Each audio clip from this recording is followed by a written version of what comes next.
Dale, yo voy a sacar Wi-Fi. Estamos en YouTube. Ya estamos en YouTube. Muy Sí. bien, saludamos a la gente de YouTube, sacamos Wi-Fi para no This molestar. meeting is being recorded. Ahí está, y estamos grabando esta reunión y vamos admitiendo a la gente en la sala. Aquí estamos. Y bueno, y como siempre vos serás el presentador oficial, Jorge Patrono. Yo te presento a vos. Okay. Nosotros, el señor Jorge Patrono, que trae sus invitados. Esta tarde trae a mi sala, ¿a quién me trajiste? Bueno, al doctor Fabián Volpe ya lo conocen, estuvo la semana pasada con nosotros. Gracias, Fabián, por estar de nuevo hoy con nosotros otra vez. No sé si me escuchás, Fabián, o no. Decime algo. Hola, hola, hola. Él lo tiene que conectar, me parece, no sé, nosotros lo tenemos como conectado, ¿no? Ahí la veo a Graciela Varela. Ah, bien. Invitada también hoy. No tiene micrófono, le tienen que abrir el micrófono. Muy bien. Ahí está. Hola, ¿qué tal? ¿Cómo están? ¿Qué tal, Graciela? Y ahí vemos también a Laura Vanelli. A ver, Laura. Saluda a Laura, por favor. La tenemos a Laura. Ahí está. Jorge tiene cómo manejar también los micrófonos. No, yo no lo puedo hacer. No me habilitaron. No estoy habilitado para sacarle el mute a las personas. Así que no importa, ya están. Hola, Laura. No, Laura está todavía en mute. Ok. Por eso quería tener yo el poder de poder cambiar eso. Dice que tiene que aceptar ella ahora también. Sí. Ahora ahí sí. Está, ahí puse. ¿Cómo están? Hola. Bueno. Acostumbrándonos a estos sistemas nuevos, ¿no? Sí. Muchas gracias. Así que bueno, pero ya estamos todos. Ya estamos todos, no lo escuché, Fabi. Hola, Sil, ¿cómo estás? Preciosa, ¿cómo te va? Bien, muy bien. Tengo mi micrófono, ahí está. Ahora sí, ahora te escuchamos. Hola, Volpe. Ahora escuchamos a Fabián también. Bueno, todos tienen volumen por lo que veo, así que podemos empezar. Gracias a los tres por estar con nosotros hoy aquí. Creo que es importante, como veníamos hablando la semana pasada con Fabián, de mantener el sistema inmunológico muy fuerte, muy alto. Sabemos que es la primera línea de defensa que conocemos que funciona contra toda esta pandemia del virus. Y qué mejor entonces que aprender cómo tenerlo fuerte al sistema inmunológico, que es nuestro mejor aliado, ¿no? En estos momentos. Así que mucha gente no tiene idea qué hacer con respecto al sistema inmunológico. Por eso hoy están con nosotros, además de Fabián Volpe, Graciela Varela y Laura Vanelli, porque ellas traen otra información que junto con la información de Fabián nos cierra un cuadro mucho más completo de qué hacer hoy con nuestro día cotidiano, en la comida, en la forma de pensamiento, en la intoxicación, desintoxicación, agua, diferentes cosas que podemos hacer. Fabián, ¿querés empezar un poquito a abrir el tema para que aporten después Graciela y Laura? Sí, retomando un poquito, no sé, bueno, de la gente que está presente hoy, digamos, si han estado o no en la reunión anterior, pero bueno, quedamos muy conformes en cuanto a seguir con esta temática y apuntando básicamente a la prevención, es decir, no encontrarnos en estos momentos. Por ejemplo, recién estaba hablando con una persona y me decía cómo seguiría el mundo después de esto, qué pensaría la gente. Yo creo que ya venimos con el tren retrasado, tomamos el tren tarde, es decir, teníamos que haber pensado mucho antes de que empiece esta pandemia, no porque esperásemos una pandemia, sino en el cuidado realmente de lo que es la salud, y la salud, creo que para mí, para todos ustedes que están coordinando este encuentro y por supuesto para Gra y Lau, piensan de la misma manera, la salud se trata de justamente de tener un sistema inmune, un sistema de prevención adecuado para que no nos sorprenda no solo este virus, sino un montón de otras cuestiones que hablan de la prevención y de la calidad de vida, más allá de todo. Hay muchas personas de una cierta edad, que no es una edad, digamos, demasiado alta, digamos, personas de 40 años, hoy todo el mundo está tomando algunos cuantos medicamentos, sin hablar de las personas de una cierta edad, ya cócteles. Entonces, digamos, esto no implica de ninguna manera una prevención, implica para mí también el sistema médico, el abordaje médico convencional, para mí siempre absolutamente llega tarde, lo cual no quiere decir que no sea necesario, no es prescindible, muchas veces es imprescindible, pero no estoy yendo contra eso, digo que el abordaje clínico no implica ninguna prevención. Así que bueno, por eso hoy vamos a hablar de algunas estrategias, de los planes de alimentación personalizado y de qué nutrientes también nos pueden ayudar en esto, más allá de un montón de otras variables. Ok, no la veo a Graciela, creo que salió, no sé si está, alguien No es la... cierto. Me parece que se le había congelado la imagen y salió. Bueno, hay varias preguntas que ya nos envió la gente durante la semana y una de ellas, que a mí me parece que es muy importante, es cómo desintoxicamos el cuerpo, porque básicamente estamos bombardeados con químicos y con diferentes productos que no son nutritivos, que no son, no nos llenan de energía, al contrario, hacen que nuestro organismo se tenga que defender, se inflame, y eso básicamente a la larga nos produce debilidad como para poder caer en diferentes enfermedades, ¿no es cierto? Entonces, ¿cómo podemos hablar del tema de desintoxicar el organismo? Y muchas de las veces que hablamos de desintoxicación, de lo que más hablamos es del hígado, ¿no es cierto? O sea, ¿cómo desintoxicamos al hígado, que es tan importante? ¿No se escucha? Yo sí escucho, ¿eh? Lau, fíjate vos tu sistema, estamos bien acá.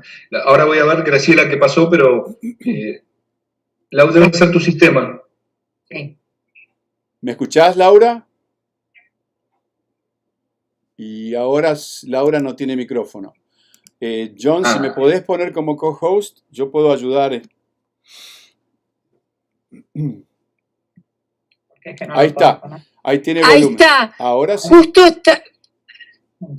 Jorgito, te escuché sin terminar la pregunta. Yo para saber de qué estamos hablando te escuché que era el tema de la desintoxicación. Exacto, mucha gente cuando hablamos de desintoxicar el cuerpo piensa que es básicamente aliviar el hígado, que es el que procesa muchísimas cosas en el organismo, las grasas y depura la sangre junto con los riñones. Pero bueno, cuando hablamos de desintoxicación, ¿cuál sería la primera forma de poder desintoxicarnos de todas estas cosas que consumimos cotidianamente que no nos nutren, no nos sirven para nada? Exacto. Fabi, ¿arranco yo? Quiero comentar algo y después si querés seguir, Graciela se quedó sin internet. Así que yo ahora la cubro. Sí, puedo seguir yo después de vos. Sí. Básicamente, digamos, algo que es importante, digamos que por ahí estoy avanzando un poquito en el tema, desde ya que la desintoxicación es muy importante por algo que nombraste, Jorge, fundamentalmente, que es la inflamación crónica. Es decir, la inflamación crónica, la detoxificación natural que hace el organismo con sus sistemas inmunitarios, el hígado, el riñón, los pulmones, eso es un sistema que muchas veces colapsa. Un poco, bueno, parafraseando un poco al famoso virus y hoy está todo el tema de que se colapsa el sistema. Bueno, naturalmente el cuerpo tiende a desembarazarse de sustancias tóxicas, colorantes, conservantes, alergenos y demás.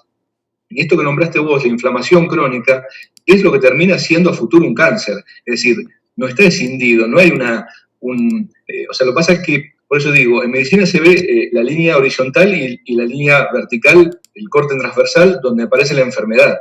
La enfermedad viene manifestándose de muchísimo tiempo antes.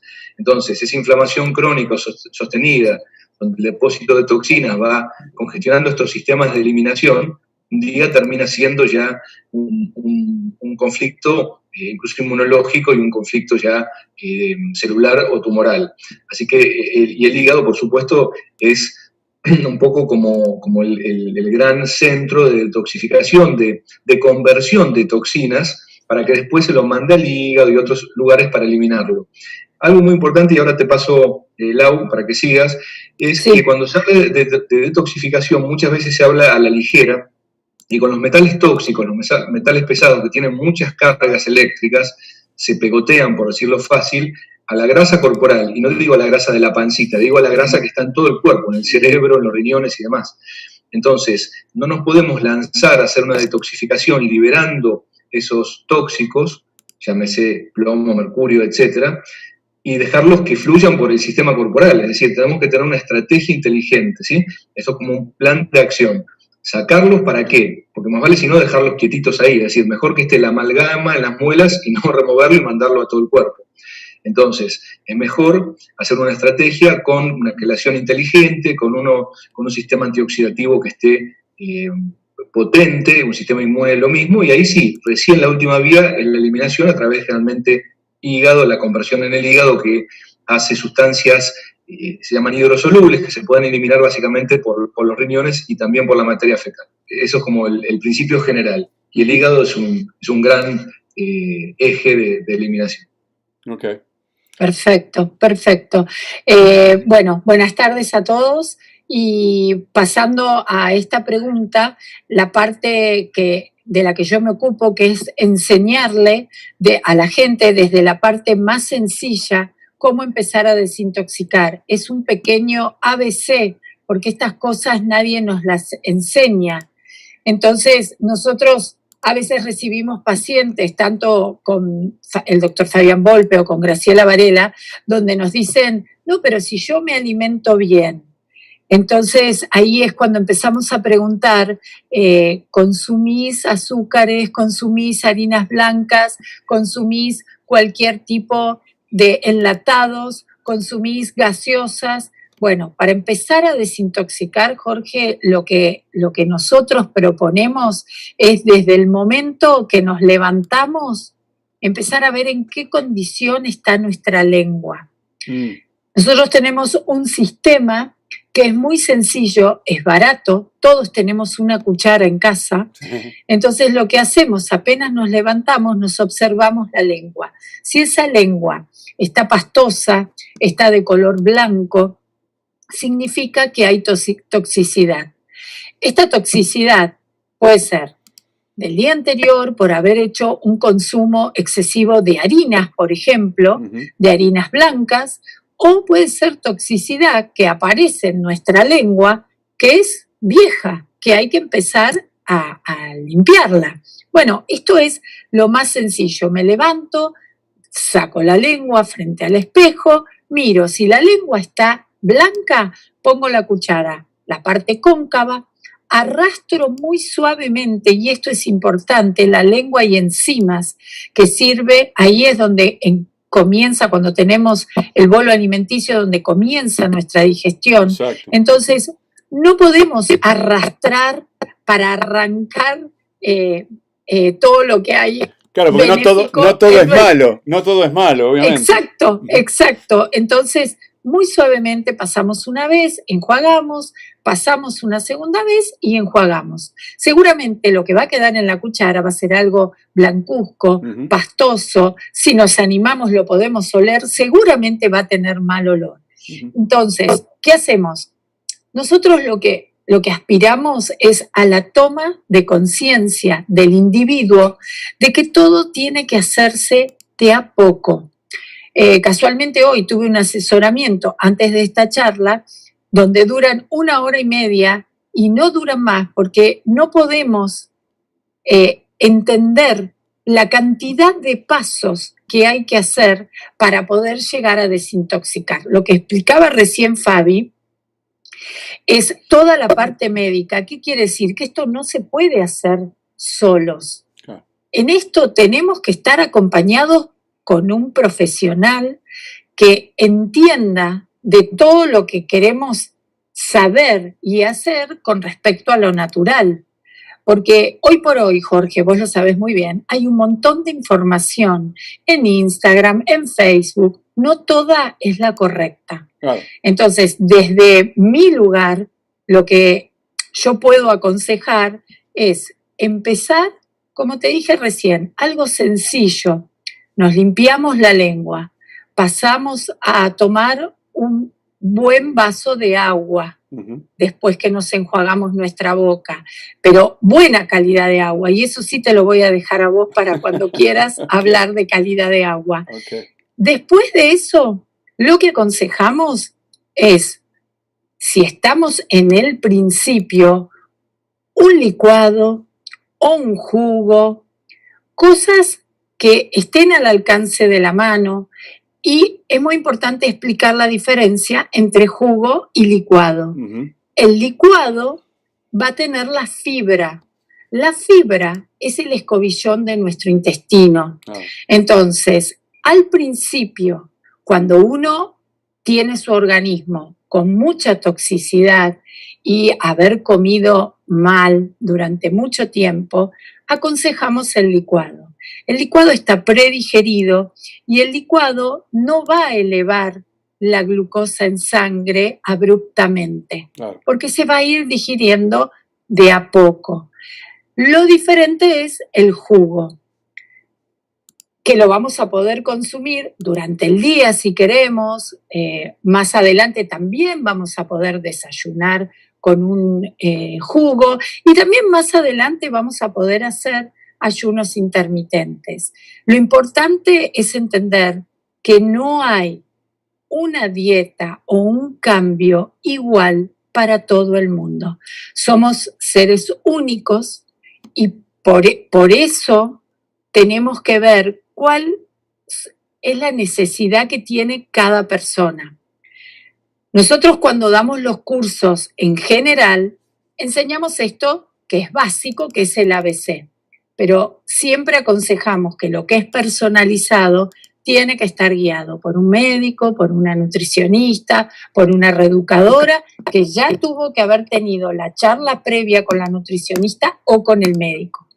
Eso también es importante, saber qué hace un reeducador. Un reeducador no es un médico, un reeducador no es una nutricionista. Es el eslabón entre paciente médico, paciente nutricionista. Okay. Sigo con la detox. Una vez que consumimos el licuado y paralelamente aconsejamos una caminata diaria de 1 hora, pasamos a lo que sería nuestro almuerzo. ¿Qué pasa? Hay personas que cuando consumen el licuado y recién comienzan, pueden llegar a tener un poco más de apetito de lo normal. Aconsejamos algunas almendras, alguna rodaja de palta y tomate. Al principio podemos utilizar alguna galleta de arroz. Todas cosas que no contengan gluten. Hacer una buena selección de grasa, que es muy importante para alimentar nuestro cerebro. Hacer una buena elección de los líquidos que vamos a tomar. La gaseosa light no va en este cambio de hábitos. Nuestro cuerpo no lo reconoce como alimento.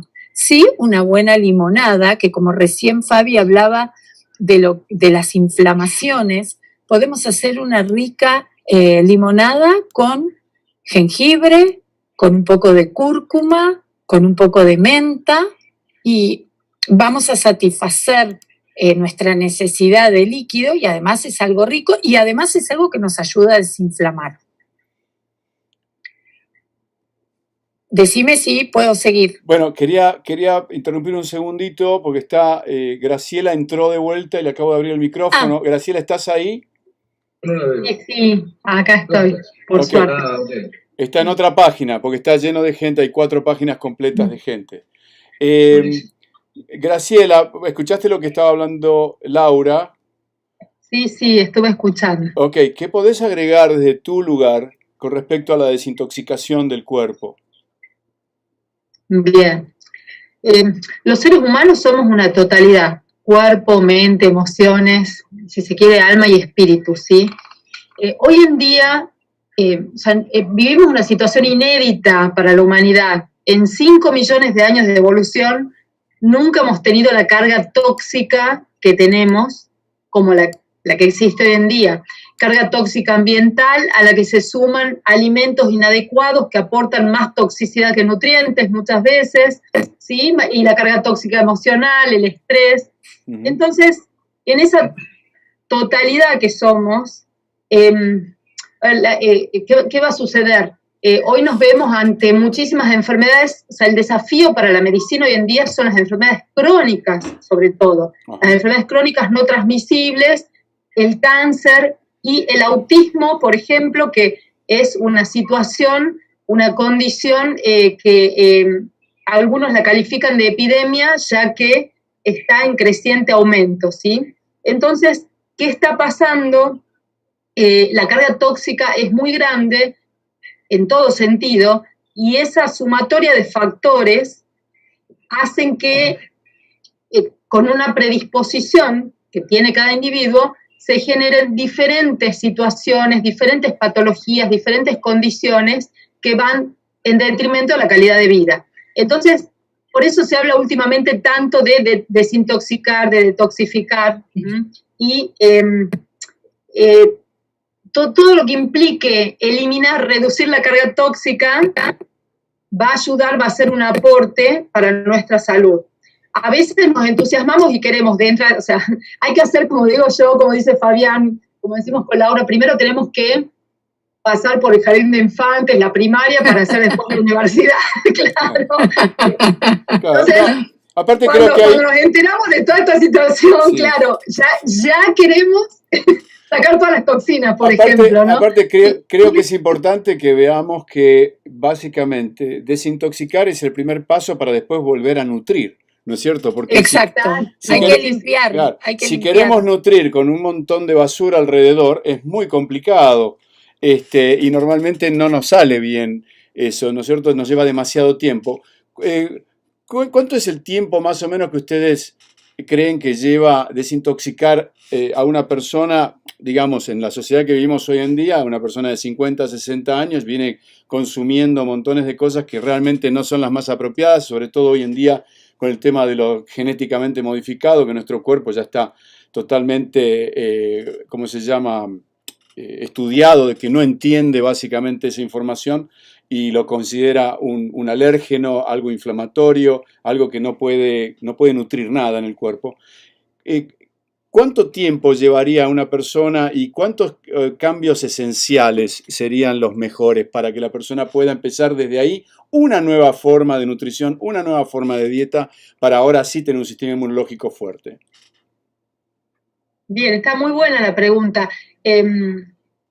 Yo voy a hacer comentarios y me gustaría también que Fabián y Laura también hagan sus aportes.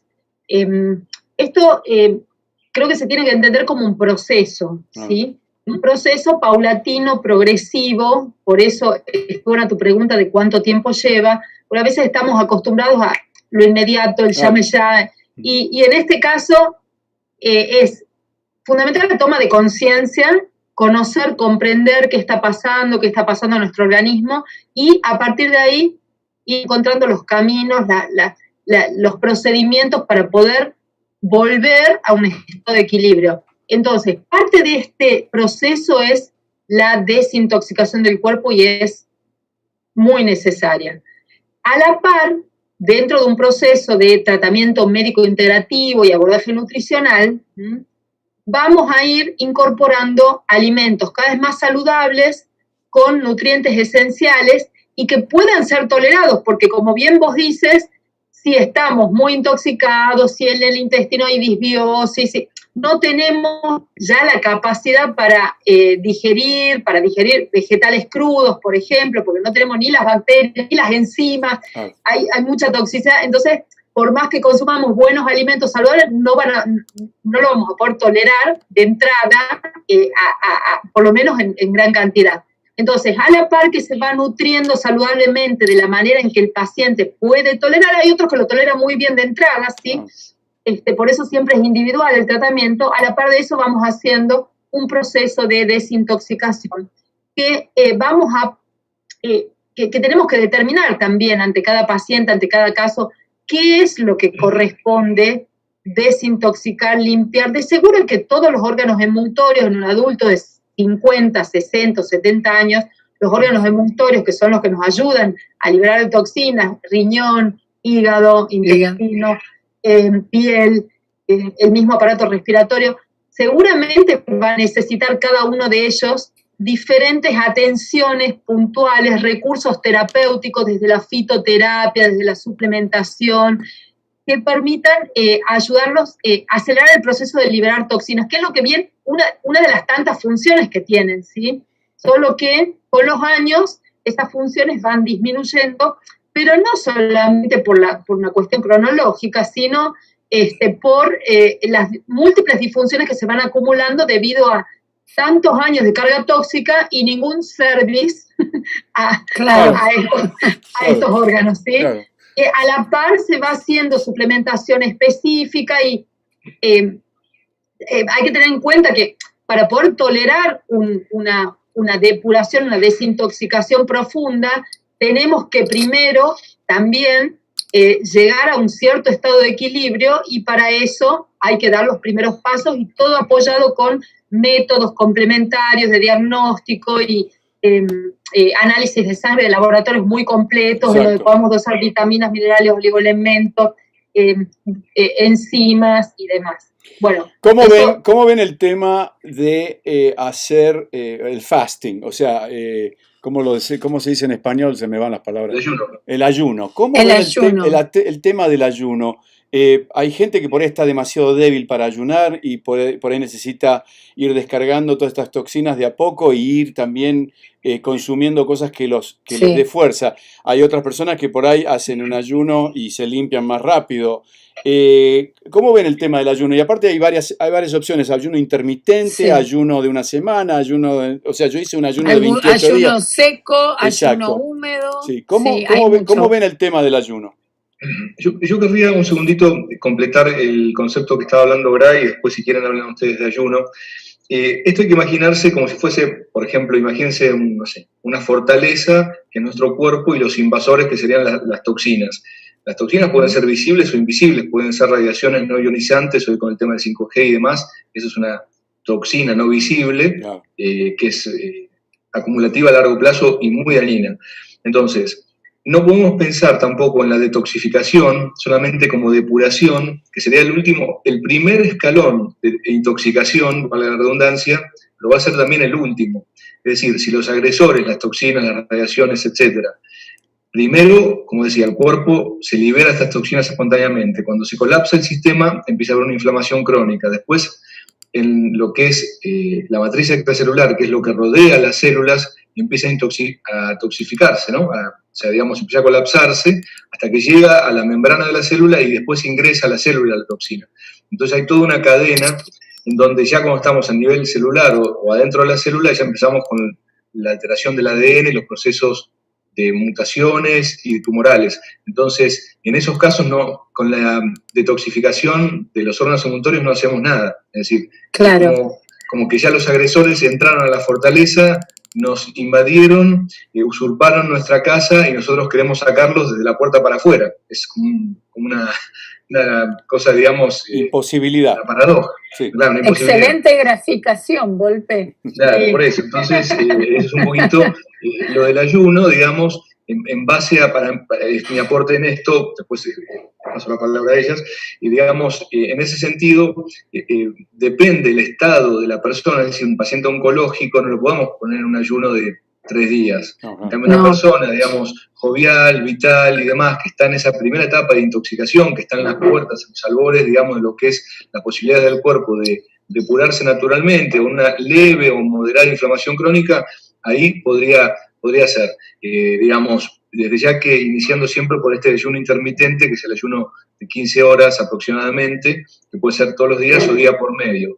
Después están los ayunos más exigidos, que implican realmente un enorme cuidado, porque cuando esas toxinas, a partir, ojo, de las 24 a 48 horas, no más que eso, ya empiezan a liberarse, se empiezan a mover de sus depósitos, de sus lugares de anclaje, y ese anclaje sostiene también la vida, es decir, o protege órganos más esenciales como el cerebro y otros. Entonces, cuando empieza el ayuno, empieza a consumirse lo primero que es, digamos, lo más disponible, los azúcares, las grasas, y ahí se empiezan a mover las toxinas, y vaya a saber a dónde van a ir si no tenemos una estrategia inteligente. Como decíamos, para echar a estos invasores tenemos que tener un plan. Digamos, no es que vamos a salir a decir, bueno, váyanse y listo. Tiene que tener un sistema de seguridad. Okay. Bueno, a eso iba Fabi cuando antes explicaba que hay un montón de información y a veces hay grupos de personas que hacen los ayunos guiados por Instagram y no hay detrás un médico, una médica que acompañe. Entonces, con esto que vos estás explicando, es altamente peligroso hacer un ayuno de esta índole sin acompañamiento. Uh-huh. Sí, totalmente. Yo creo que por eso, además, lo que siempre decimos en nuestro equipo de trabajo, ¿no es cierto? Que tiene que ser algo, más allá que se puede leer un libro o escuchar algo en Instagram o en YouTube, o sea, tiene que ser siempre, cuando hablamos de terapéutica, de medicina, algo personalizado, algo individualizado para cada terreno, para cada idiosincrasia en particular. Sí. Sí, bueno, porque la desintoxicación, por ejemplo, cuando empezamos la charla hablábamos básicamente de ciertos órganos que son de los que más se habla, ¿no es cierto? Riñones, hígado e intestino. Sí. También tenemos que entender que esa intoxicación que tenemos cambia también nuestros pensamientos, nuestra forma de ver la vida, y eso también genera una toxicidad bioquímica en nuestro cuerpo, como lo indica la epigenética, ¿no es cierto? Entonces, Sí. eso también Sí. es algo que está relacionado con lo que consumimos, porque a veces podemos estar consumiendo algo que favorece a nuestra forma de pensamiento más amorosa o a una forma de pensamiento más agresiva. Y en realidad, cambiando la dieta, la persona cambia, ¿no es cierto? Cambia no solamente su sistema inmunológico, sino también la forma de ver la vida y de proyectarse a la vida. Y eso creo que también es parte de la intoxicación que tenemos, ¿no? Hoy en día. Exacto, no es solamente lo que comemos. Entonces, cuando hablamos, por ejemplo, del intestino, Graciela, que es un tema súper importante, la microbiota, acá se llama microbiome, que últimamente se viene hablando de que la microbiota tiene la capacidad de generar neuronas y que esas neuronas por el nervio vago pasan por el corazón y el cerebro y se juntan y arman toda una cadena de información que es básicamente favorable para la salud. Hasta ahora no se le había dado mucha importancia a la parte intestinal, pero vos estás trabajando con chicos autistas y eso te da pie para hablar sobre el tema, porque he visto que hay, inclusive amigos míos que tienen chicos autistas, cambiando la dieta y pensando en el intestino, la bacteria beneficiosa del intestino, su autismo cambió, siempre para mejor, ¿no? Y muchos se han curado inclusive. ¿Cuál es tu experiencia con respecto a eso? Sí, totalmente. La disbiosis, que es la alteración de la microbiota, genera a todo nivel problemas de salud. O sea, la microbiota, el microbioma sería el total del ADN bacteriano que portamos, ¿sí? En realidad somos más bacterias que células. Obvio. ¿Sí? Un 70% del ADN es bacteriano y un 30% humano. O sea que podríamos pensar que en lugar de Homo sapiens somos Homo bacteriens. Somos una multitud de bacterias, exacto. Sí. Y a ver, las bacterias que nos habitan, y este es otro paradigma que ya ha cambiado, está cambiando. Las bacterias que nos habitan no es que sean ni buenas ni malas, ¿sí? Depende de qué bacterias tenemos. Podemos convivir con microorganismos que actúen en simbiosis, tienen diferentes funciones, no solo nos ayudan a digerir las bacterias, gran parte de las bacterias se alojan en el tubo digestivo y en el colon sobre todo, pero tenemos bacterias en todo el cuerpo, en todo el organismo. En todos lados. Pero claro, totalmente. Y en el pulmón también hay una microbiota pulmonar y es muy importante a la hora de gestionar la inmunidad, no solo la inmunidad en cuanto a la defensa de infecciones prevalentes, estacionales, respiratorias, sino también equilibrar el sistema inmune en cuanto a la atopía, la alergia, el asma y demás. Entonces, podríamos decir, dime qué microbiota tienes y te diré qué enfermedad estás predispuesto a tener. Exacto. Es muy importante. Las bacterias que nos habitan, como digo, gestionan la inmunidad, nos ayudan a digerir, condicionan las elecciones alimentarias, los estados de ánimos. Se viene hablando desde hace muchos años del eje intestino-cerebro. La comunicación es bidireccional, intestino-cerebro, cerebro-intestino, y ahí tienen mucho que ver estos protagonistas que son principalmente bacterias. Sí, en autismo hay una relación importante y se sabe que la disbiosis, o sea, la alteración de la microbiota, ya desde el recién nacido, va a condicionar diferentes patologías y también predispone a trastornos del neurodesarrollo. Y de hecho, en los niños y en las personas con autismo hay prevalencia de bacterias que son que tienden a generar problemas no solo gastrointestinales, sino generales como el Clostridium, mucho Clostridium y otras bacterias que son patógenas y que generan toxicidad. Hay más parásitos, hay crecimiento, proliferación masiva, proliferación descontrolada de un hongo que es de algunos hongos como la Candida albicans, por ejemplo. Entonces, como base en el tratamiento de autismo, uno de los pilares es sanar el intestino. Corregir esa disbiosis que lleva un tiempo, es un proceso también paulatino, que puede, o sea, es algo que quizás tiene un arrastre de toda la vida desde el nacimiento, ¿sí? No es lo mismo nacer por parto normal que por cesárea, no es lo mismo haberse alimentado con leche materna que con leche de fórmula. La alimentación complementaria a partir de los primeros 6 meses de vida también es muy importante y va a condicionar el tipo de bacterias que van a habitar a ese bebé. Y luego depende si ciertos fármacos también producen alteración de la microbiota, muchos de los alimentos que se consumen habitualmente y los edulcorantes artificiales, exposición a diferentes toxinas, a agrotóxicos, a metales, plásticos y demás. Todo eso en la sumatoria va a ir alterando, sacando, matando, eliminando, disminuyendo el crecimiento de bacterias benéficas y aumentando, permitiendo la proliferación de bacterias que, bueno, que son capaces de sobrevivir con esa hostilidad, esa toxicidad y ese entorno. Entonces, eso es fundamental en el tratamiento de autismo y eso va a producir, por supuesto, inflamación crónica, el famoso síndrome del intestino permeable, que no solamente está en la condición del espectro autista, sino que también es un problema en la mayoría de las enfermedades crónicas y autoinmunes. Bueno, a eso quería llegar, que básicamente hablábamos del autismo, pero cuando una persona tiene 50, 60 años y nunca le dio importancia a la microbiota, obviamente genera diferentes tipos de enfermedades, ¿no es cierto? Que son las enfermedades crónicas que vemos hoy en día por todos lados y no se asocian con esa parte del organismo que es el intestino. Nunca nos enseñaron que ahí había un montón de información que podía ser preventiva de las enfermedades, ¿no? Sí, totalmente. Te doy 1 o 2 ejemplos nada más. Por ejemplo, para Parkinson.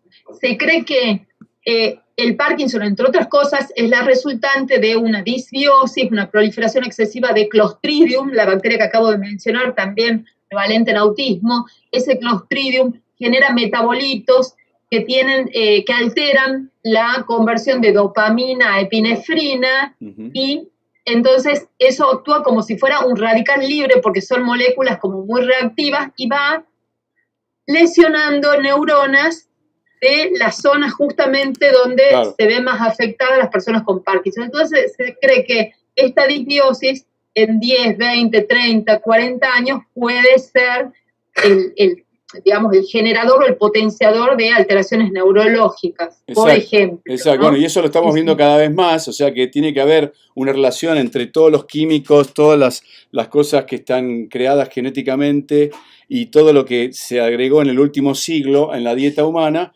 porque básicamente los casos de Alzheimer no bajaron, los de Parkinson tampoco, al contrario, están subiendo, el autismo está subiendo, así que hay algo ahí que no favorece al ser humano. Y empezamos entonces desde el intestino para arriba, ¿no es cierto?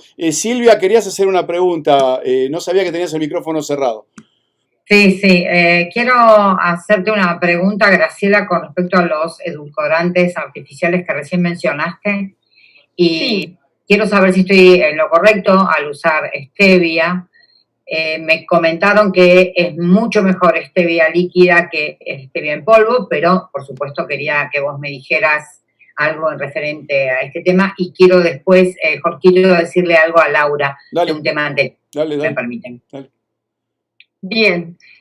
En cuanto a los edulcorantes artificiales, no recomendamos el uso de ningún edulcorante artificial. Voy a mencionar los más conocidos: sucralosa, ciclamato, sacarina, entre otros, aspartamo. ¿Sí? El aspartamo, justamente para el sistema nervioso, es muy perjudicial.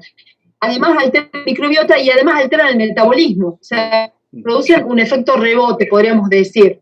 Lo digo así resumido. No aumentan el índice glucémico, no aumentan la glucosa en sangre. Por eso se los utiliza para crear un sabor dulce, pero sin incorporar azúcar, glucosa.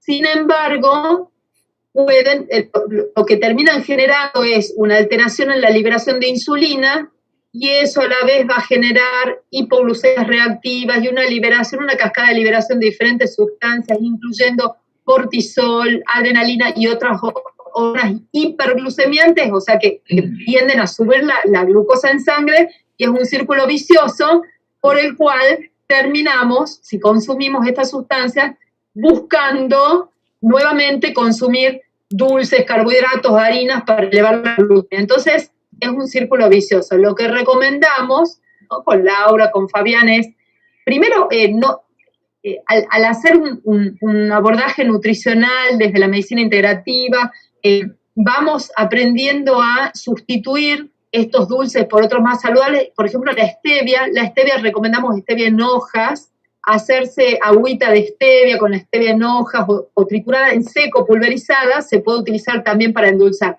Entiendo, reconozco que a veces no es lo más práctico, no se consigue, y en ese caso podemos utilizar algunas stevias que son ya procesadas, ¿sí?, líquidas o en polvo, preferentemente líquida, pero tengamos en cuenta que sobre todo se toma el principio endulzante, el estebiócido, y pierde las otras propiedades de la planta, ¿sí?, que además del endulzante va a aportar otros nutrientes, va a tener otras propiedades. Y en cuanto a los edulcorantes con stevia, cuidado a los líquidos que dicen stevia, porque a veces es sucralosa con 70% de sucralosa con 20 o 30% de stevia, estebiócido. Entonces, si es una stevia líquida, asegurarnos que sea solamente stevia.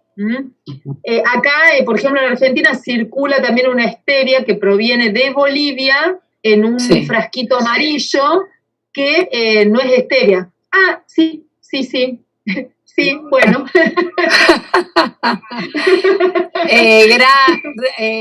Decirle las que recomendamos. Ok. Bien. Y después, Lau, me gustaría que digas cómo ir reemplazando los dulces, por ejemplo. Sí. Además, cuando el paladar recupera la natural capacidad de empalagarnos, ¿no? Sí. Ya empezamos ya no se necesita a tanto. No se necesita tanto. Ya, por favor, les voy a pedir una cosa. No me critiquen al dulce de leche. Es lo único que les pido. Matinata está haciendo dulce de leche vegano. Vamos a decir crema vegana similar al dulce de leche. Quiero hacer ahora con respecto a los jugos que mencionaste. A mí me dio...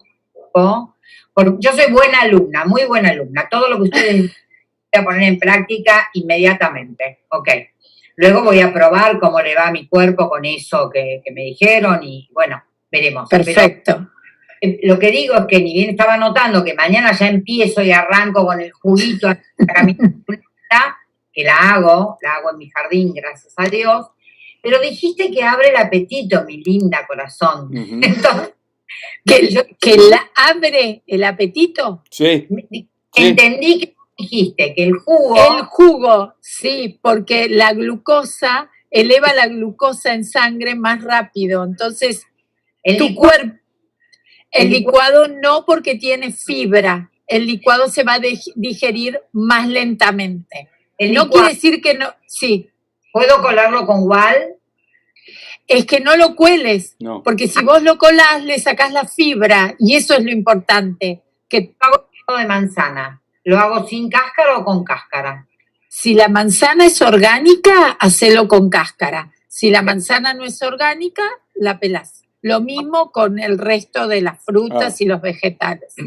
Lauri, perdón, igual me parece que tal vez no queda muy claro, algo muy básico, ¿qué es la diferencia entre un jugo y un licuado? ¿Por qué no lo explicás? El jugo se queda sin la fibra. El extractor, cuando nosotros ponemos el jugo en el extractor, toda la fibra va a quedar apartada. Entonces nosotros tomamos ese jugo que es como es un placer tomar esos jugos. Yo a veces me hago jugo de zanahoria con manzana verde, jengibre y un poco de perejil, y la verdad que es espectacular.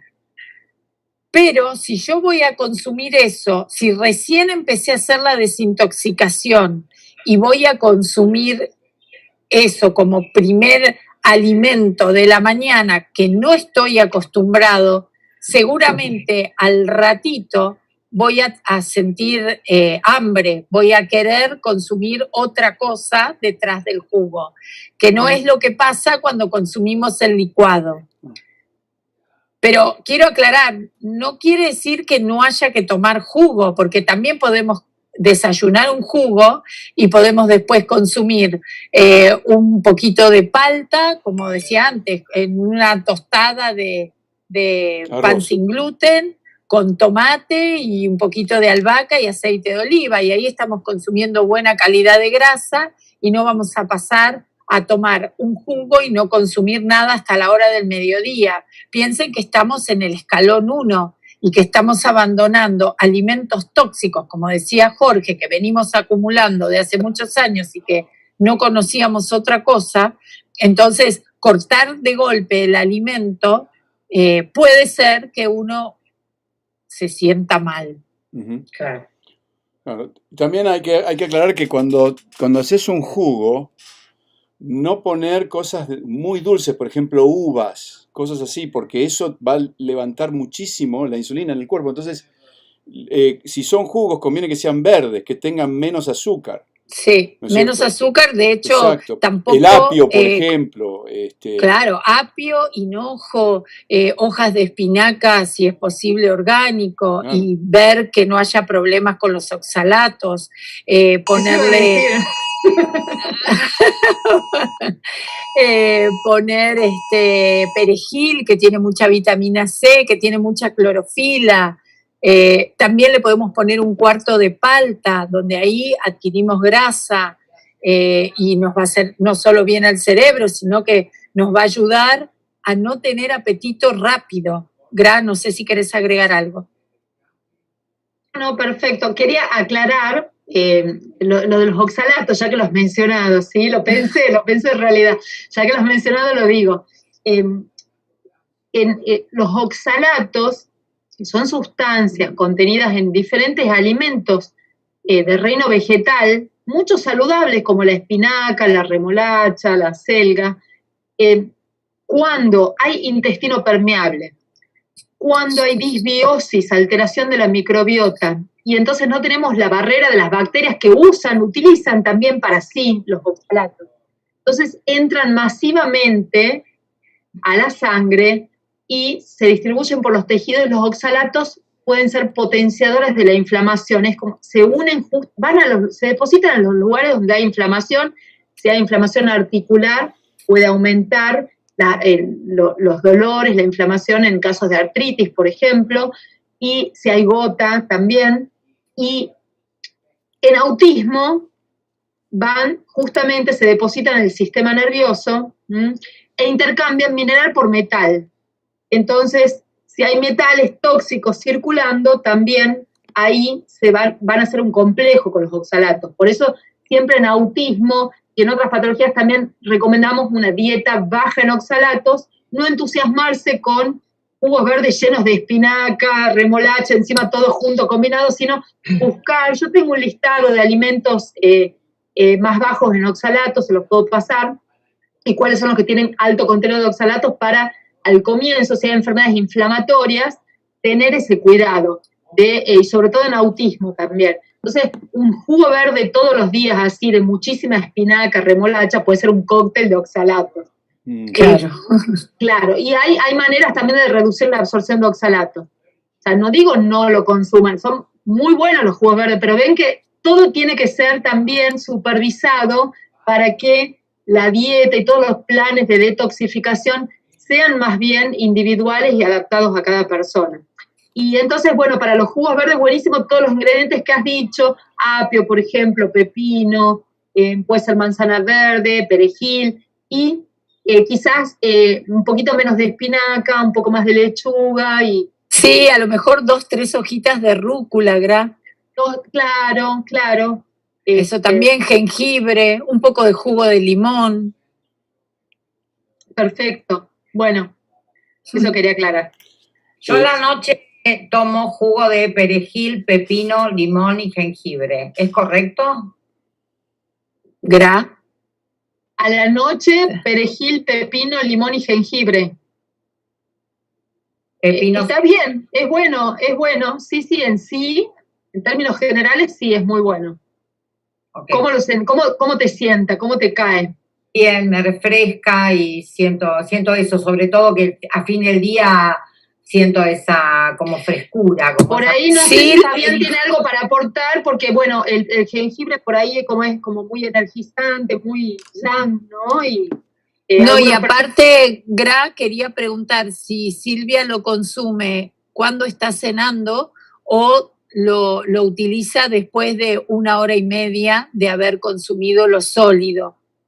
No ceno y lo tengo en la mesita de luz. Lo voy tomando al terminar el día, mientras estoy cerrando mi día con alguna... Está. Fabi. Sí. Bien, no, está buenísimo, digamos, por ahí si se toma no es ningún efecto adverso, por el contrario, digamos, como va a estimular mucho los riñones, por ahí algunas personas las hace orinar mucho a la noche y se van a levantar muchas veces a orinar.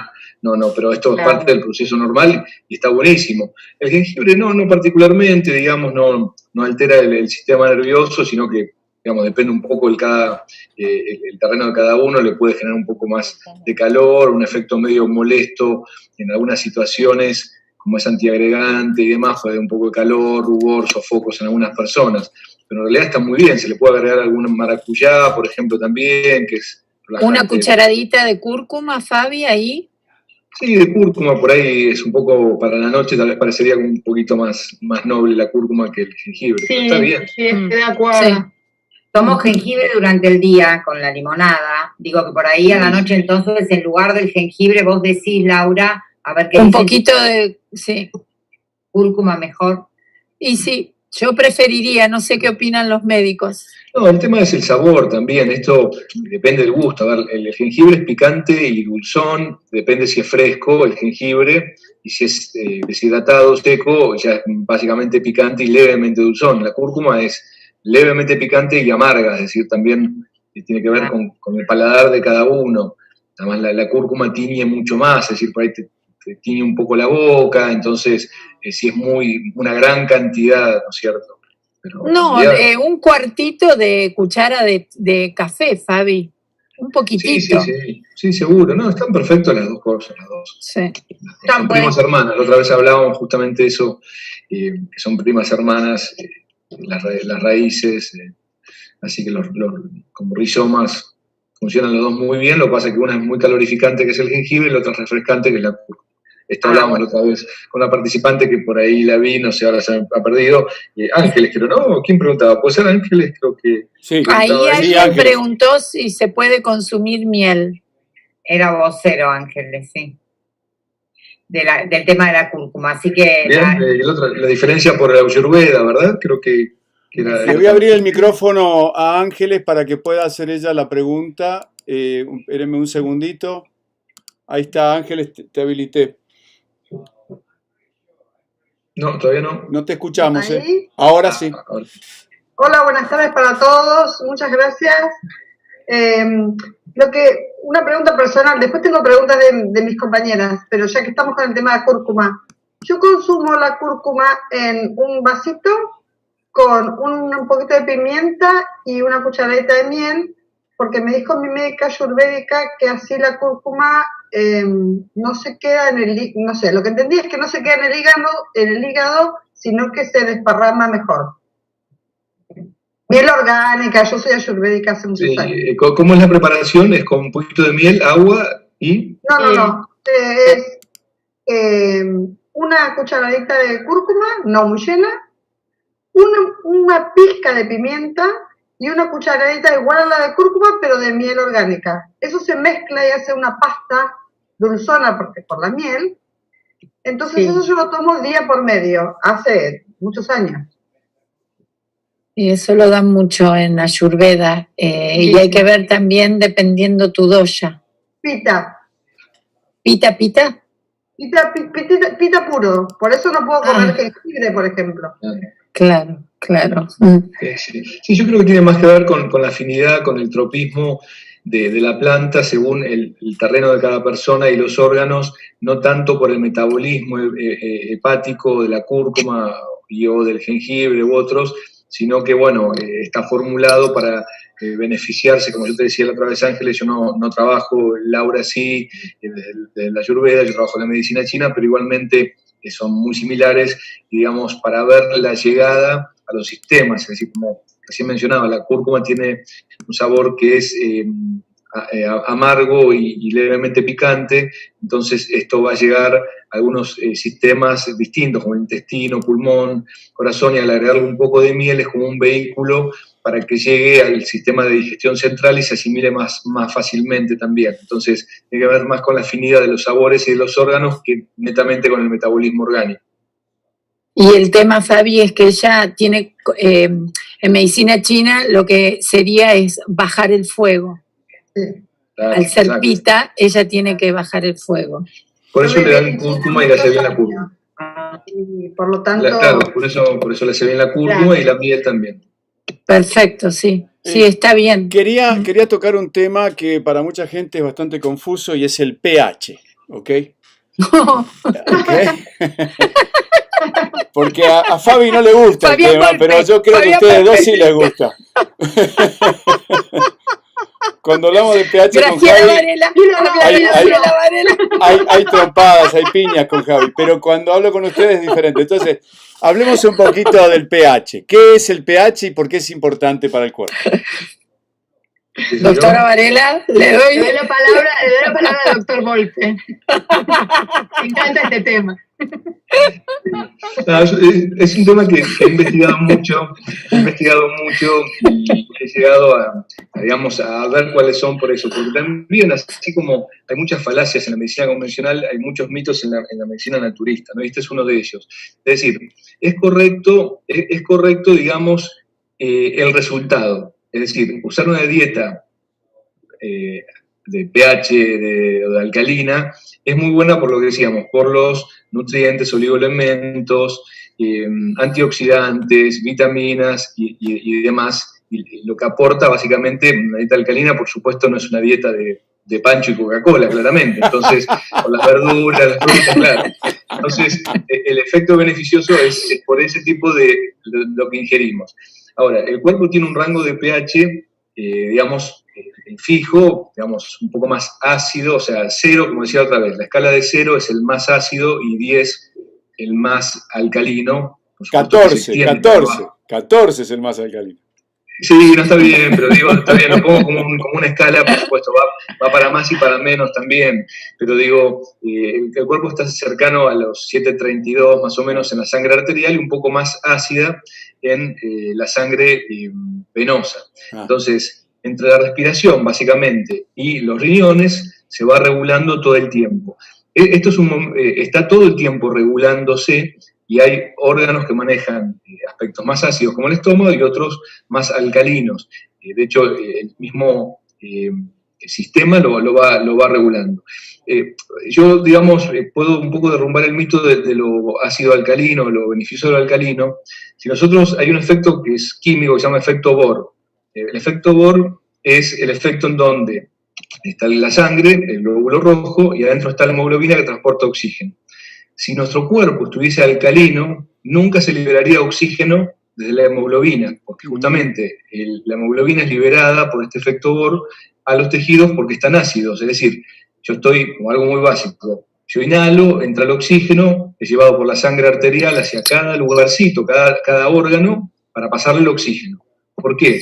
Porque en el proceso respiratorio, digamos, cuando se fue esa sangre oxigenada, se puso naturalmente más ácida la sangre que la sangre venosa, la sangre que está saliendo. Entonces, el cuerpo reconoce, pasa el globulito rojo y le cede el oxígeno desde la molécula de hemoglobina cuando está ácido, eso se llama efecto Bohr. Si el cuerpo estuviese solo alcalino, nos volveríamos ácidos, esa es la paradoja. Entonces, el cuerpo ¿Son tiene que estar en esa- antagónicos complementarios, Fabi? Es un yin y yang, como todo en la vida, Claro, es decir, por es eso. un poco ácido, un poco alcalino, y es un rango que se va moviendo la agujita para un lado y para el otro. Entonces necesitamos ese tiempo. Y yo lo que decía que se tergiversó, se traspoló la idea del potencial de óxido de reducción, o sea, que con la producción de radicales libres, que son producto de estar viviendo cada día y sumado a las toxinas, los radicales libres es lo que se produce en el cuerpo todo el tiempo. Son productos reactivos de desecho que son malos para el organismo y no nos son beneficiosos. Habla de envejecimiento celular, no solamente corporal, no solamente, digamos, a nivel de la edad. Entonces, digamos, el tema es que nos volvemos más oxidados y tenemos que estar más reducidos. Eso tiene que ver con no ceder pH, no estar más alcalino, sino más, menos oxidado, más reducido. Sí tiene que ver con electrones y no con la cantidad de hidrogeniones que es el pH. Esa es la diferencia. Ahora, quería decir Fabi, una cosa. para- Quiero decir una cosa. Ese, digamos, que es el pH dentro del cuerpo y cómo el cuerpo funciona. Ya sabemos que la sangre está 735 a 745. Ya sabemos eso. Exacto, ya sabemos eso. Pero, ¿qué pasa con la dieta? Porque la dieta tiene alcalinidad y tiene acidez. Cuando combinamos mal los alimentos, se producen problemas de digestión y todo lo que teníamos que eran nutrientes se mueren, se pierden, se putrifica más, ¿cómo se llama? Se pudre más rápido la comida, especialmente las proteínas animales. Si no se digieren en el estómago porque no tiene suficiente acidez, pasan al intestino semidigeridas, ahí se empiezan a producir montones de bacterias que no son beneficiosas. Bueno, hay varias cosas que pasan ahí. ¿Cómo hablamos del pH cosas en la dieta? Gra, ¿querés acotar algo? Y yo después hablo del plato balanceado, las cargas y los neutros. Bueno, perfecto. Repetime la pregunta, Jorge. ¿Cómo influye el pH en la dieta? El pH en la comida. Si yo como, por ejemplo, una porción de carne, necesito un sistema ácido porque va a ser digerido en el estómago, si no esa proteína animal no va a matar todo lo malo que tiene, que se pudre muy rápidamente. Pero si al mismo tiempo lo comí con papas, que son totalmente alcalinas, ambas combinaciones de pH se empiezan a neutralizar y la comida no se termina de digerir en el estómago ni en el intestino y tenemos montones de problemas. Eso llevado a 10 años, 20 años, 30 años, producen todo tipo de problemas que pueden hacer, dar permiso a enfermedades, básicamente. Sí, básicamente obesidad también. Y para digerir los distintos tipos de alimentos, hablamos sobre todo de los que tienen determinadas macronutrientes, ¿sí? Los macronutrientes son proteínas, grasas y carbohidratos. Exacto. Y los micronutrientes, vitaminas, minerales, oligoelementos. Okay. Lo que consumimos en mucha mayor cantidad son los macronutrientes, que son los nutrientes necesarios para sostener nuestra estructura, para generar energía. Y si comemos alimentos con mucha proteína, como las carnes, por ejemplo, vamos a necesitar cierto tipo de enzimas y pH, un pH más ácido, enzimas más proteolíticas. Entonces, como bien vos decís, combinarlo con alimentos con alto contenido de carbohidratos, como son los almidones, es contraproducente porque para los almidones necesitamos un pH más alcalino, otro tipo de enzimas digestivas. Entonces no vamos a digerir bien ni una cosa ni la otra, y genera mala digestión, putrefacción en el intestino y una carga tóxica aumentada, ¿sí? No solo no nutre lo que se come, sino lo que se puede digerir y absorber de manera adecuada. Así que bueno, sí, eso complicaría un poco más la situación. Entonces, lo ideal es no hacer ciertas combinaciones que son incompatibles, sin enloquecerse, así un poco de sentido común, tener la idea de los alimentos más compatibles, sí, conceptos simples. Si consumimos alimentos con un alto contenido de proteína, evitar consumir a la vez en el mismo plato un alimento con alto contenido de carbohidrato. Por ejemplo, carne, aparte para que sea más digerible, la carne es mejor con vegetales crudos, fermentos, un chucrut, por ejemplo, acompañan muy bien la comida con carne.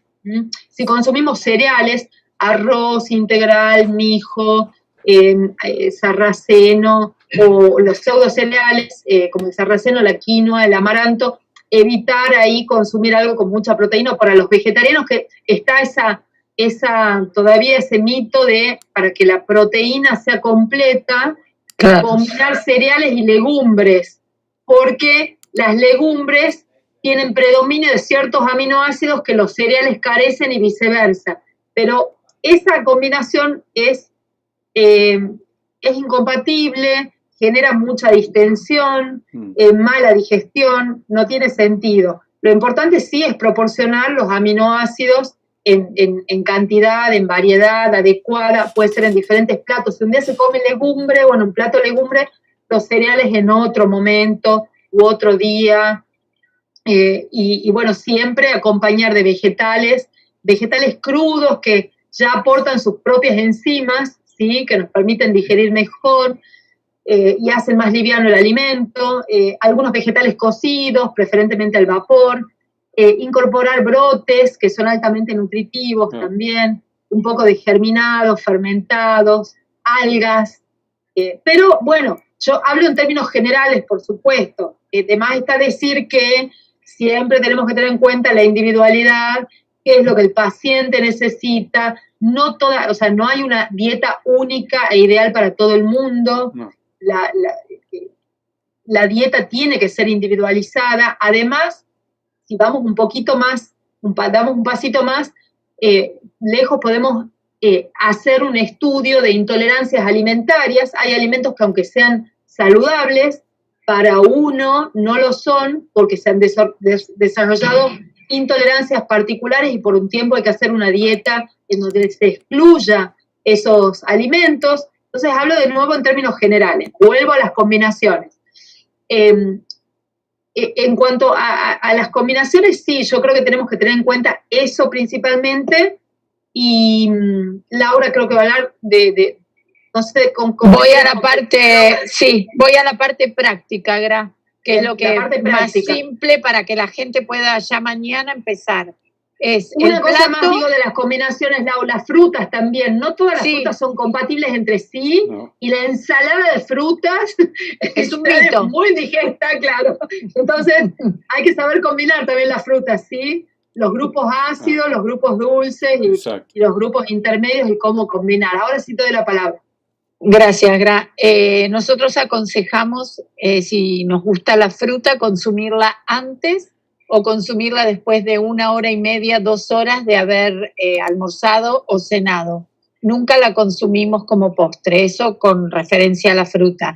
Y la parte práctica sería tomar el plato, del 50% del plato, ponemos vegetales crudos, como explicó Gra, un porcentaje de vegetales al vapor, y después vamos a elegir un alimento neutro, o para aquellos que consuman carnes, pollo, pescado o carnes rojas, la medida que aconsejamos es la de nuestro puño. Ahí se ve. Uh-huh. Esta parte es la cantidad de carne que tiene que comer cada uno en la ingesta. Y como bien decía Gra, con brotes por el tema de las enzimas. Ahora que hace frío, alguna sopa, en el hemisferio norte no, más ensalada, Jorge, vos. Y si no elegimos carnes, vamos a poner en lo que queda, en ese cuarto que queda del plato, o quinoa, o arroz, o mijo, o huevo, o legumbres. Cuando hablo de legumbres, hablo de albóndigas o hablo de medallones, lo mismo con los cereales. También puede ser una importante ensalada acompañada con algas, con brotes, con huevo, con una rica mayonesa de zanahorias. O sea, acá lo importante es entender de qué se trata, tener las técnicas para esas preparaciones y trabajar a conciencia, prepararnos nuestro alimento a conciencia. No podemos improvisar. Este ABC del nuevo cambio de hábitos tiene una organización, y como tal hay que tener un día en la semana que lo dedicamos a las compras, y ese día preparamos las bases. Cuando hablo de legumbres y cereales, esas legumbres y cereales tienen que estar en agua 12, 14, 24 horas. ¿Por qué? Porque van a fermentar y porque van a tener un proceso de predigestión que nos va a facilitar la digestión del alimento en el momento que almorcemos o cenemos. De esta forma vamos a evitar cansancio, distensión de abdomen, dolores de cabeza, constipación o diarrea. Nuestra microbiota va a estar bien. Lo que nombró Graciela, el tema de los fermentos, es muy importante. Un poquitito de fermento. Y hay algo que quería decir cuando estábamos hablando del pH, y vos me vas a entender, Jorge. Nosotros nos basamos también en lo que explicaba Bruce Lipton. Acá hay que potenciar el terreno, claro, sin pensar tanto en que ácido alcalino, no, démosle al terreno lo que el terreno necesita. Y cuando hablo del terreno es con el tema alimentos, pero también lo que hablábamos al principio, nuestra psique, los buenos pensamientos, la actividad física, que no es necesario internarse en un gimnasio o 3 horas de actividad física, una caminata, una buena respiración antes de arrancar la mañana, una buena meditación antes de irnos a dormir. Son varios pasos que lo vamos a tener que ir incorporando de a poquito. Esto es una escalerita de 10 escalones y lo importante es subir de a uno, pero firme. Claro, claro. Silvia, ¿tenías alguna pregunta que querías hacer? Y quiero que me hablen de kéfir, de si es correcto, y cómo tomarlo. Yo tomo una botellita por día, no sé si lo correcto es tomar todos los días y tomarlo a la mañana. Yo lo tomo a la mañana, media mañana, y una botellita que es de 500, una botellita así. Si le voy a dar la palabra a Gra, que quiero que explique, porque hay personas que pueden llegar a tener algún problema y no arrancamos con el kéfir. Gra, ¿estás ahí? Sí, acá estoy. Bueno, con respecto al kéfir, el kéfir es de por sí, en términos generales, un excelente probiótico, ¿sí? Muchas culturas, civilizaciones tienen sus probióticos desde hace muchas generaciones, van pasando las fórmulas, las recetas de generación en generación. El kéfir viene del Cáucaso. Originalmente se hacía el kéfir de leche, recomendamos en general el kéfir de agua, por lo menos también en términos generales, y el kéfir realmente tiene muchas bacterias benéficas, aproximadamente 20 cepas diferentes, también tiene algunos hongos que resultan benéficos. El tema es que se hace el cultivo en la casa, depende de las condiciones, la temperatura ambiente, la humedad, también otros microorganismos que estén en el ambiente. Puede variar la concentración, el tipo de microorganismos, como pasa en todo este tipo de fermentaciones que son, en cierto modo, más salvajes. Y de por sí es muy beneficioso, solo que en personas que tienen ya algún problema intestinal en donde no es conveniente que consuman, por ejemplo, muchos lactobacilos, puede resultar en un comienzo contraproducente. Y hay personas que, bueno, hay ciertos probióticos que no les caen bien, ¿no? Hay personas que no les cae bien el kéfir, o no les cae bien el chucrut, o no les cae bien el rejuvelac. Estoy hablando también de las excepciones, pero la regla, ¿sí? En general, se puede, entonces la persona no tiene problemas importantes gastrointestinales, puede comenzar con este tipo de probióticos, ¿sí? En cuanto al kéfir, la verdad es excelente, en general, la mayoría de las personas da muy buenos resultados, y si hay, por ejemplo, constipación, tiende a mejorar y la persona puede tener un ritmo evacuatorio casi normalizar su ritmo evacuatorio, o sea, hay tendencia a las diarreas. Por eso no digo que haga mal, al contrario, solo que hay que tener ciertas precauciones. Vuelvo al tema de la individualidad. Y lo pueden tomar niños, adultos, niños aparte, una leve producción de alcohol, la fermentación mínima, y eso también se puede ver por ahí agregándole algunas frutas secas, deshidratadas, se puede, y dejándolo fermentar menos tiempo se reduce la fermentación alcohólica.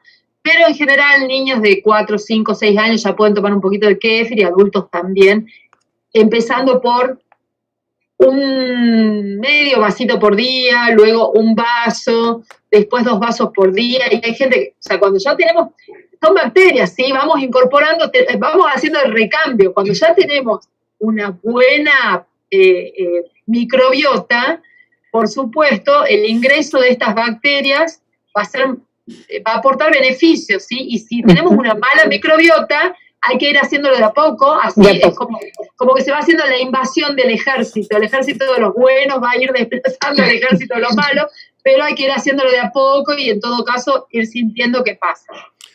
Silvia, Javier, no sé si querés decir algo. Yo quería agregar una cosita. Sí. Se habla mucho de que los lácteos producen mucosidad ¿cómo se llama? En el cuerpo, ¿no? Sobre todo en la parte respiratoria.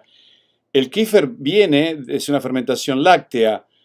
¿Produce el mismo problema o no?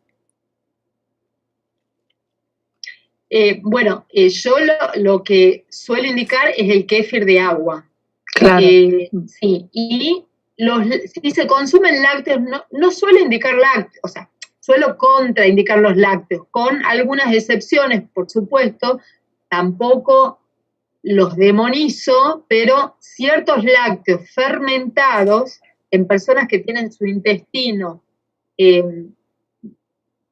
bien, sin inflamación, entonces pueden ser muy bien aceptados, muy bien tolerados. Por ejemplo, el kéfir de leche, pero estamos hablando de prepararlo con una leche de un animal criado naturalmente, que comió pastura, y a lo mejor de leche, en cantidades chiquitas. Y en cantidades muy pequeñas. Pero entonces conviene...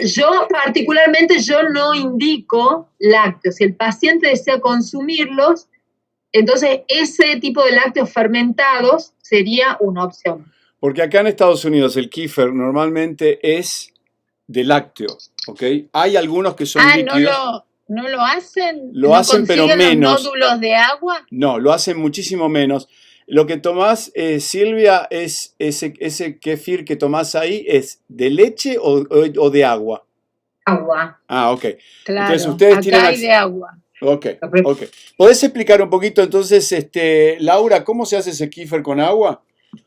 Mirá, tenés que tener los nódulos, que acá en Argentina hay que pedirlos para que te los regalen. Esto es algo que no se vende, esto es como vender vida, no, claro, no se puede. Bueno, acá se vende la vida, así que no tengas problema. Entonces ponemos 3 cucharadas de kéfir en una jarra de vidrio, a eso le agregamos azúcar, mascabo, unas 2 cucharadas bien potentes, cubrimos de agua y le ponemos medio limón y un poquito de pasas de uvas o dátiles. Estos nódulos se alimentan de azúcar. Claro. Entonces lo dejamos. Hay 3 momentos, hay 3 tipos de tiempos del kéfir. Tenés de 24 horas, de 48 horas y de 72 horas. El de 48 horas es, como decirte, el normal. El de 24 horas es para aquellas personas que están constipadas. Y el de 72 horas es para aquellas personas que evacúan mucho. Entonces, está bueno que consuman, pero no queremos que tenga el efecto del de 24 ni el de 48. Entonces, se deja este kéfir por la cantidad de tiempo que se necesite, después se cuela, se exprime ese limón que estaba en la botella y ese agua se pone en una botella, se tapa y se consume. Y es una bebida gaseosa saludable. Le podemos agregar, si queremos, un poco de jengibre, un poco de menta. Y la verdad que es exquisita y lo que aconsejamos es un shot diario e ir viendo qué nos sucede, ¿no? ¿Fuera de las comidas o en las comidas? Nosotros aconsejamos tomarlo a la mañana en ayunas, pero también se puede consumir antes de comer. Antes quería agregar que no aconsejamos consumir líquido en el momento que estamos almorzando o cenando. Sí, si queremos después algo, como hacen los japoneses, algún agua tibia o alguna tisana, pero el líquido lo consumimos después de 1 hora y media, 2 horas después que se hizo la digestión. Perfecto, perfecto. Ángeles, Fabián, ¿querés agregar algo? No, está bien, está bien. ¿Lo aprobás? Sí, no, está bien, está perfecto. A mí particularmente el kéfir no me gusta, me gustan otros fermentos, pero sí está perfecto. Sí. Ok. Ángeles, ¿tenías alguna pregunta ahí? Yo vi 2. Sí, no, hay varias. No, ella está en control de las preguntas. Perfecto. Mirta, una compañera, pregunta si ustedes aconsejan, desaconsejan o lo adaptan el consumo de carnes y de lácteos. Lácteos ya dijeron. Lácteos. Yo respondo el tema de la carne, lo del lácteo, bueno, en verdad sí, ya creo que está respondido, ¿no? Siempre depende de la necesidad del paciente. Por ejemplo, hoy encaminé a dos pacientes, de los cuales una paciente vegetariana, ovo-vegetariana, digamos, con muchas carencias, la derivé justamente para un plan de alimentación omnívora, ¿no? Por supuesto con carnes de pastura y demás. Y también otro paciente, un hombre que por su nivel de intoxicación, de comer carnes además de mala calidad en exceso y mucha comida, digamos, no natural, más allá de no orgánica, pero, digamos, envasada, enlatada, para hacer una transición por un tiempo, que podría ser 6 meses tal vez, a una dieta de tipo crudo y vegana, ¿no? Entonces, es decir, según las necesidades de cada persona, el momento vital, la edad, las condiciones y demás. En mi caso, sí, incluyo el tema de las carnes, intentando que sean básicamente carnes de pastura, ya sean de pollo y demás.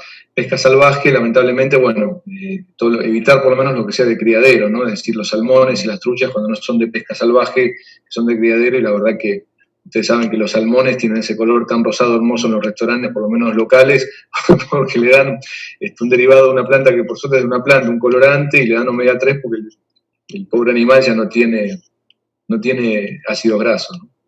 Así que, digamos, en mi caso Fabi, sí. Yo lo que quería agregar, que es algo que hablamos los tres siempre, cuando hablamos del tema de las carnes, Jorge, lo importante que siempre lo aclara Fabián, es que para hacer una dieta vegetariana, ovo-vegetariana o, en su defecto, vegana, hay que ser muy constante, hay que saber muy bien lo que hay que consumir. Esto es un tema que lo repetimos siempre, ¿no? No es esto de me hago vegetariano, me hago vegano y me como el alfajor con harina blanca y dulce de leche, ¿se entiende, no?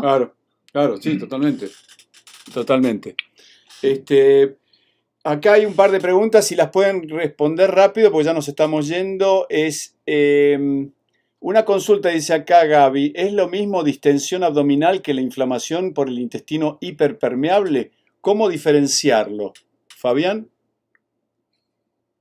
Sí, es un poco esquivo el concepto. Básicamente, es decir, podríamos hablar como términos que son en común, se relacionan. Es decir, la disbiosis que nombró Gras un rato es la alteración de esa microbiota, de esos bichitos amigos.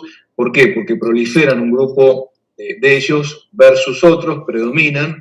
Por ejemplo, si no hay buenas enzimas, por ejemplo, en la boca, o se come muy rápido, la amilasa salival, por ejemplo, pueden hacer que haya hidratos de carbono, azúcares que no estén bien cortados en pedacitos, digamos, en pequeños pedacitos de azúcares monosacáridos o disacáridos, entonces fermentan el tubo digestivo y proliferan, por ejemplo, los lactobacillus. Eso es un estado de disbiosis local, o a veces pueden ascender del colon bajo, del tubo digestivo bajo del colon hacia el intestino delgado otros bichitos y también generar una disbiosis. La distensión se produce por el aumento de los gases intestinales que estos bichitos producen para sí mismos, digamos, ¿no? Como el gases metano, sulfuros, hidrogenios y demás. Y después está la permeabilidad intestinal, que es un poco el cuento del huevo y la gallina, que fue primero, pero digamos, donde la unión estrecha entre las paredes de las células, entre una célula y otra, se abre y digamos, los nutrientes que están en la luz del tubo digestivo, más allá de fermentar y alterar ese estado local, también pasan sustancias más grandes o no totalmente digeridas y por qué no tóxicas, directamente a la matriz extracelular, que es lo que rodea la célula, la impregna y que es un poco el nivel de toxicidad que después pasa a otras células o a la sangre directamente y genera respuestas inmunológicas, inflamación, alergias y demás. Es decir, antiguamente se llamaba dispepsia, digamos, la distensión abdominal es por todo este estado alterado o disfuncional. Una pregunta más que quería hacerte. ¿Podemos revertir las mayores enfermedades del siglo XXI?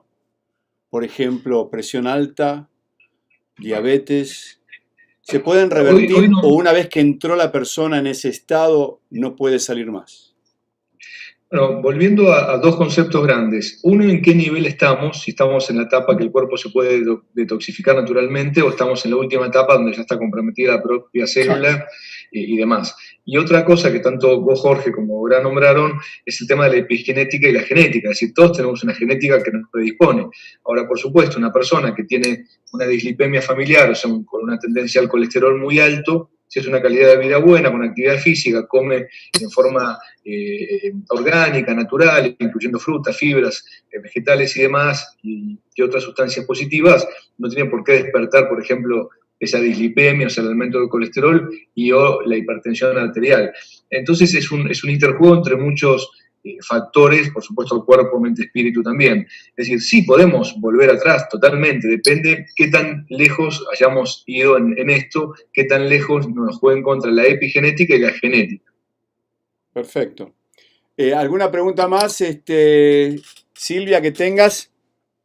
Sí, en realidad lo que yo tengo es un teléfono explotado de preguntas. Para la próxima semana. Es una pregunta, es una orden. Sala, por favor. Jorgito, vos sabrás qué recursos utilizar para convencer a esa gente. Bueno, yo estoy muy lejos, estoy en Estados Unidos, así que... Bueno, los dólares. Bueno, lo que está diciendo Silvia, que quedaron muchísimas preguntas por contestar y si en algún momento quieren volver, están invitados nuevamente, con muchísimo gusto y es un gran honor. Muchísimas gracias, con mucho gusto. Es un gran honor tenerlos. Sí. Ahí, ahí dice algo Silvia, ¿qué? No, en algún momento no. El miedo... Bueno, vamos a ver si pueden, pero bueno, es... ¿Cómo pueden? Ok. Gracias, bueno, gracias por la invitación. Les agradecemos muchísimo a los tres por haber estado con nosotros hoy. La información, gracias. Muchas gracias. Es necesaria. Creo que estamos viviendo un momento muy difícil en la humanidad, no solamente en Argentina, sino en todo el mundo.